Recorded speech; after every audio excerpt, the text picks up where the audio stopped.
सुप्रभात बच्चों, मैं भावना आपकी हिंदी अध्यापिका। आज हम आपकी पाठ्यपुस्तक आरोह का चैप्टर स्मृति में बारिश पढ़ेंगे। कल मैंने आपको इसकी समरी बताई थी, जिसके लेखक हैं कृष्णनाथ जी,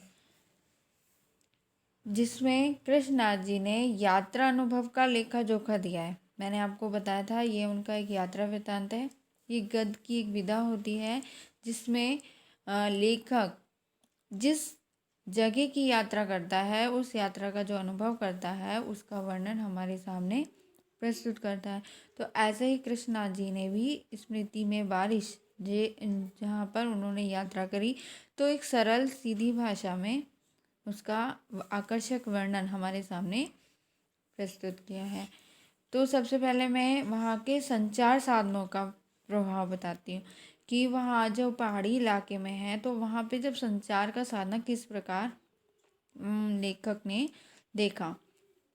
स्पीति हिमाचल प्रदेश के अंतर्गत लाहौल स्पीति जिले की एक तहसील है। मैंने बताया था आपको कि लाहौल स्पीति जिले की एक तहसील है। यहाँ बड़े ऊंचे ऊंचे पहाड़ी दर्रे और दुर्गम मार्ग हैं। यहाँ आबादी का घनत्व बहुत ही कम है, इसलिए यहाँ का इतिहास भी कुछ नहीं है। यानी इतिहास के बारे में हम वहाँ पे कुछ नहीं कह सकते हैं।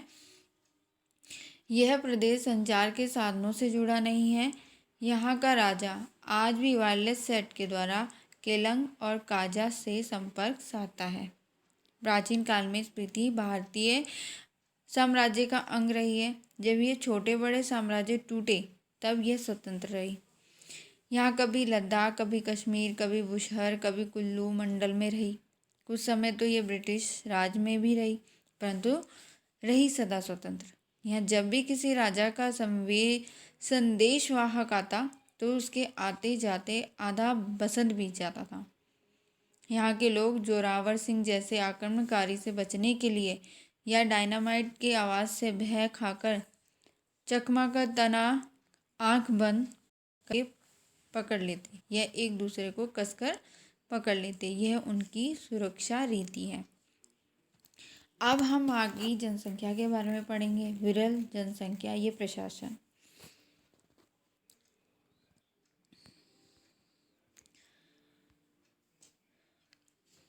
सन 1971 की जनगणना के अनुसार यहाँ की जनसंख्या 7,196 ठीक है, तथा क्षेत्रफल 2,155 वर्ग मील है। इस प्रकार यहाँ की जनसंख्या का घनत्व एक वर्ग मील में केवल 4 व्यक्ति हैं। स्पीति का राज्य कश्मीर के राजा गुलाब सिंह के जरिए अंग्रेज सरकार को सन 1846 ईस्वी में मिला। इसका शासन एक नोनो द्वारा चलाया जाता रहा। अंग्रेजों के राज में नोनो स्थानीय शासक का दर्जा नोनो था स्थानीय शासक का दर्जा द्वितीय श्रेणी के मजिस्ट्रेट जैसा था।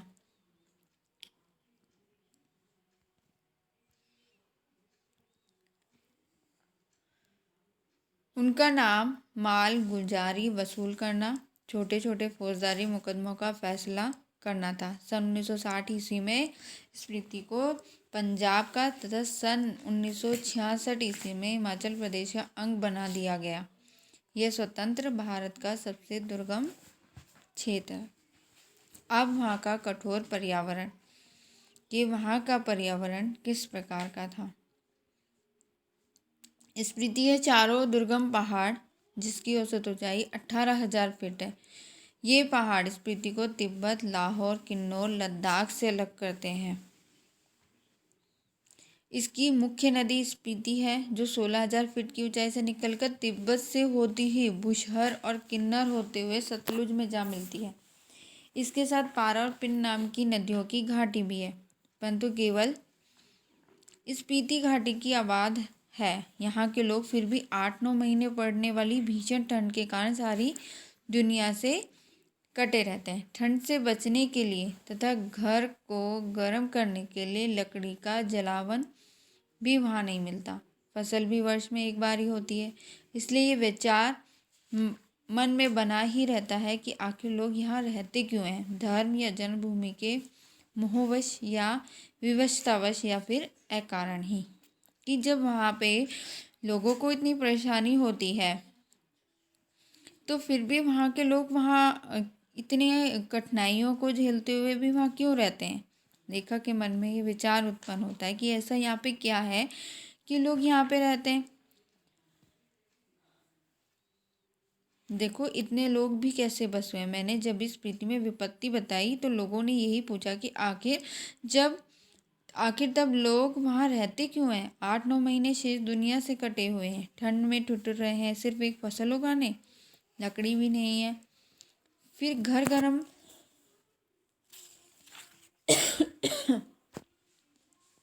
रख सके। इस प्रीति के पहाड़ लाहौर के और भव्य हैं। यहाँ हिम का बहुत ज़्यादा देखा गया है। ठिठुरन है, गलन है। यहाँ स्केटिंग करते हैं, सौंदर्य प्रतियोगिताएं, आइसक्रीम, छोले भटूरों की बाजारू चहल पहल नहीं है।